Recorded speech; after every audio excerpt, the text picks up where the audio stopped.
YouTube with the Indiana Pacers set to take on the New York Knicks in the Eastern Conference semifinals in the 2024 NBA playoffs. I've been thinking a lot about who's actually going to win this series. How many games will this series go to? Like, these are the things I'm thinking right now, and I want to talk about with you guys. So let's get right into it, folks. This is going to be a really close series, in my opinion. I actually have this series going 7 games, and let me explain to you why. I made a similar video yesterday about how the Minnesota Timberwolves versus the Denver Nuggets Western Conference matchup is going to be a lot closer than people think for many reasons, especially, X's and O's on the floor matchups type stuff, regular stuff in, a 7-game series, but also just in terms of the perception of the Minnesota Timberwolves, I feel like they're being taken super lightly because, their matchup has a lot of coverage and a lot of people know everything about the Nuggets, or, as much as they can. So people just think the Nuggets, are going to clear everyone. I find a similar type of narrative going on in the media right now about the Indiana Pacers as it pertains to the New York Knicks series that they're about to face off against. I don't know that enough people are taking the Pacers seriously, and while I don't think they're by any means the best team or even maybe the second best team in the Eastern Conference this year, one thing is very clear to me: they match up incredibly well against the New York Knicks. Maybe better than anyone in the conference the Knicks might face. This matchup is going to be really difficult for the Knicks, and that's why I have the series going to 7 games, and that's why I think there's a real shot Indiana has to win this series. All of that being said, I do have the New York Knicks winning this series in 7 games. Now, here's why. For one, the Knicks have home floor advantage, right? They're the 2 seed, so they're going to have game 7 at home and, game 1 and 2 at home. And at number 2, I think regardless of the matchup, which I'm going to get into in a little bit and how it's really bad for the Knicks, I just think the Knicks are a little bit of a better team. And, 9 times out of 10 in the NBA, you pick the better team to win the series. They're just going to be able to overcome things like matchups and adversity and different play styles and stuff like that. Better teams just win series in the NBA about 9 times out of 10. And I think this is going to be the case in this series. Now, why do I think the Knicks are a better team, and why do I think the matchups are so bad? I think the Knicks are a better team than the Pacers simply because, for one, they have a better superstar, and that is Jalen Brunson, who is, in my opinion, probably around a top 10 player in the league right now and performing in the playoffs like a top 5 player. Jalen Brunson has the ability to take over series. He has the ability to rally his team in any given situation. Dude plays super calm under pressure. You can always count on him to make the big shot and get things done towards the last stretch of the game. Now, as far as,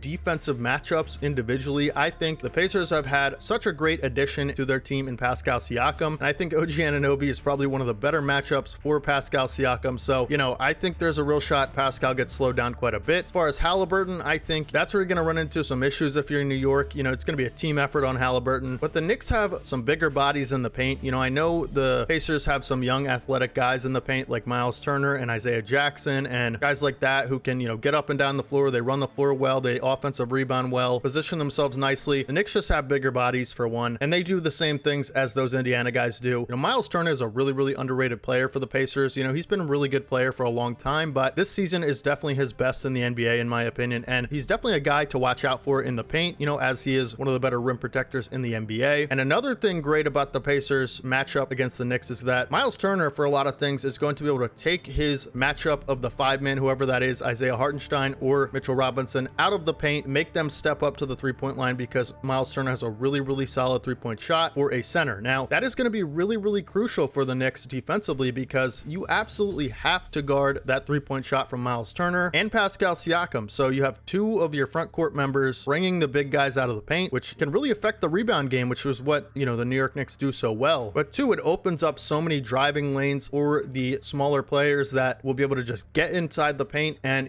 finish at will. So let's talk about the biggest reason I think the Pacers are being slept on in this series and why, more than anything else, they are a horrible matchup for the New York Knicks from the Knicks perspective. That is the pace of play, right? Indiana is probably the fastest paced team in the entire league this year. They have one of the best offenses in the league, and they have one of the best guys to be able to set up a fast break in Tyrese Haliburton offensively. They're going to get out and run in transition every single opportunity they have. That's what they're going to do. They do it better than anyone in the league, in my opinion, and it's a real nightmare to have to defend that every possession. You better make sure you are set up at half court every single time you miss a shot or, miss a free throw or a turnover happens. These guys are lethal in transition, and they, like I said, every opportunity they get, they're going to be trying to do that. So do the Knicks have the personnel and play style and strategy to be able to slow that transition down? Because as we know, the Pacers, biggest strength is obviously their fast break offense, their high pace of play in, the half court as well. But clearly their half court offense is not quite as strong as their transition offense. So if you're the Knicks, you want to be able to make them beat you in a half court setting setting every single possession. Obviously, that's not going to be the case. Rick Carlisle and company are going to find ways to get out and run in transition. The Knicks are a really, really old school type of team. They can get out and run in transition, but it's mostly after turnovers. I just watched the entire Sixers-Knicks series start to finish every single minute, and I inspected this closely. The Knicks do run, they will run out in transition and get back in transition on defense, most importantly, but they really like to beat you in the half court. They like to set up whatever they're doing offensively and defensively. And like I said, they play kind of more of a slow-paced brand of basketball, similar to what you'd see in the early 2000s or 90s. That's when Jalen Brunson's at his best, when he can manipulate matchups, manipulate plays, pick and rolls, stuff like that. They do a lot of those types of sets, and that is where Jalen Brunson is at his best. He needs to be totally in control of the half-court offense and manipulate things that he sees on the floor, right? The Pacers are going to want to try to speed you up every chance they get, and they're going to have an easier time doing that than the Knicks are going to have trying to slow them down. So I think, the faster-paced teams usually end up controlling the pace of the game for most of the game. It's easier to speed someone up than it is to slow someone down, in my opinion, in the NBA. See that, year after year. So I think the Knicks, even with one of the best defensive strategists in the NBA and Tom Thibodeau as their coach, are going to have a lot of issues with Indiana's pace and space type of offense. Another thing I will say is, like I said, the matchups individually are pretty favorable for Indiana.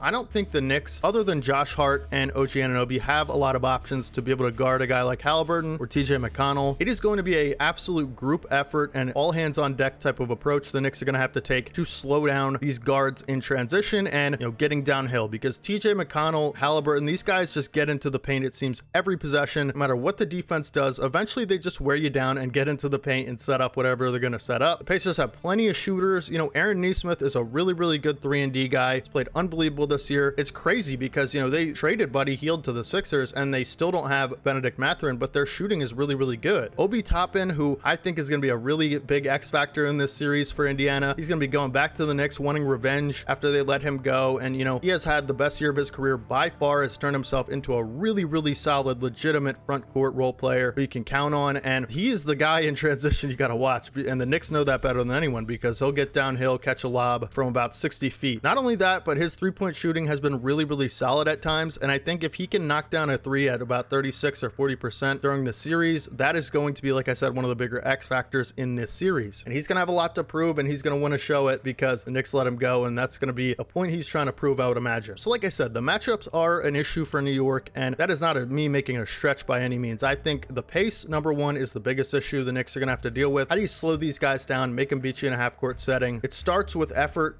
getting back on defense in transition. Also, taking care of the basketball is another one. The Knicks are pretty solid at that at times, but, the Pacers are going to try to get turnovers and run in transition. That's one thing. If you can take care of the basketball and give high effort in regards to getting back on defense, that's a big way to slow the Pacers down, right? Another thing is, conditioning. The Knicks have some of the best conditioning as far as their role players go. Josh Hart, seemingly is able to play 48 minutes without breathing heavily, so that's going to be a real plus for them. But guys like Josh Hart and, Deuce McBride and OG Anunoby, even Jalen Brunson, everyone on this team is going to have to buy in and commit to getting back in transition, taking care of the basketball, and denying some of these down court options in transition. I'm sure they're probably working on it as we speak, but I'm just saying that is the number one priority, slowing down the Pacers' pace of play to where they don't control the tempo of the game by speeding everything the Knicks do up. Slow it down on offense for the Knicks so that they can, take their time on possessions, let Brunson go to work and let him cook and do what he does. And on defense, make the Pacers take tough shots in the half court. Other than that, I think the Knicks have to shoot well.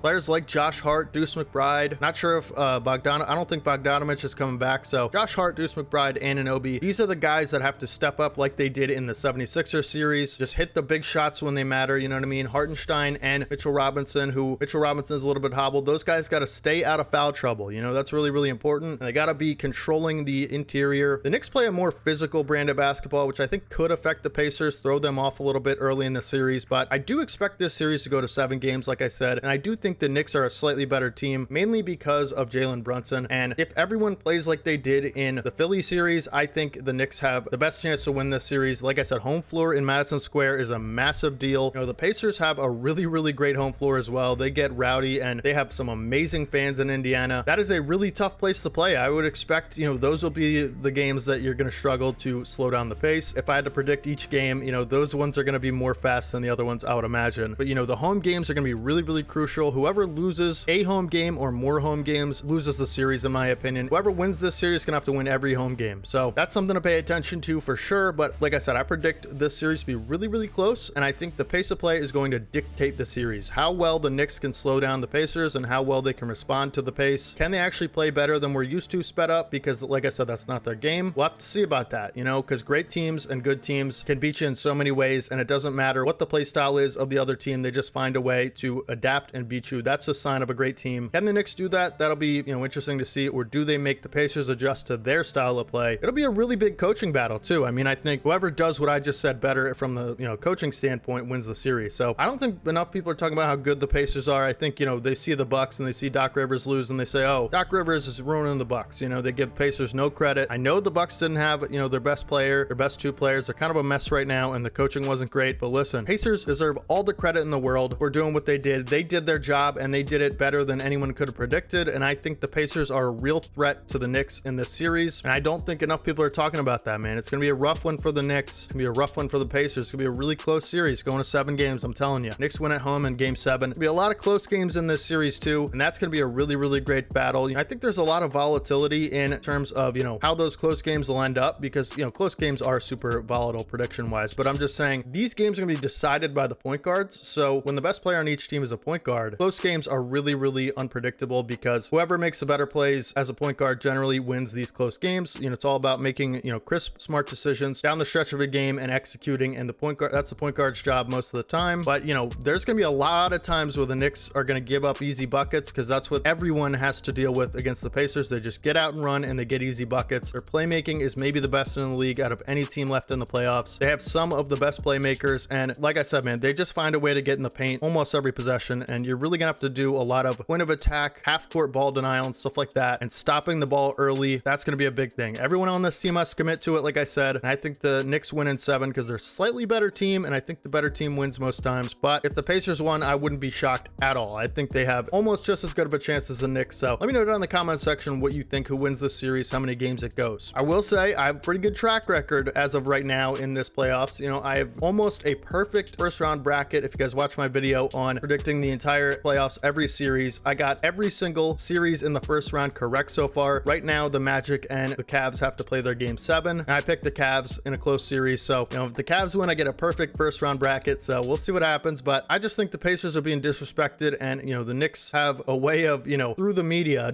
no fault of their own, just being in New York, you know, they're going to get all the attention, and the Pacers are going to get underrated. And I think that's going to be a factor. Nobody really realizes how close this is going to be. Pacers aren't to be taken lightly, man. I'm sure they know that. I'm sure the Knicks know that, but we'll see. Like I said, drop a like on the video if you guys did enjoy it. Hopefully you guys did. Spread it to everyone you can because we're trying to, you know, grind every day. We'll be uploading every day throughout the playoffs and on this channel, you know, in general. So a lot of playoff coverage, predictions, stuff like that. Just, you know, news updates, sometimes uploading twice a day. So, you know, if you guys don't want to miss any content just like this, make sure you guys subscribe. We're trying to get to 12K as soon as possible. And, you know, we're just grinding every day. So I just love basketball. I'm sharing all this stuff with you guys. It's my favorite thing to do in the world. So make sure you guys subscribe so you don't miss any more content. And I'll catch you guys in the next video, man. Like I said, let me know down in the comment section who wins and your predictions, stuff like that. More predictions to come. Hopefully you guys have a great rest of your day today. Hopefully your favorite team wins their next NBA game. And hopefully your favorite team's still in the playoffs, man. Mine is not. I'll talk to you guys in the next one. This is your boy D-Haven as always. Peace.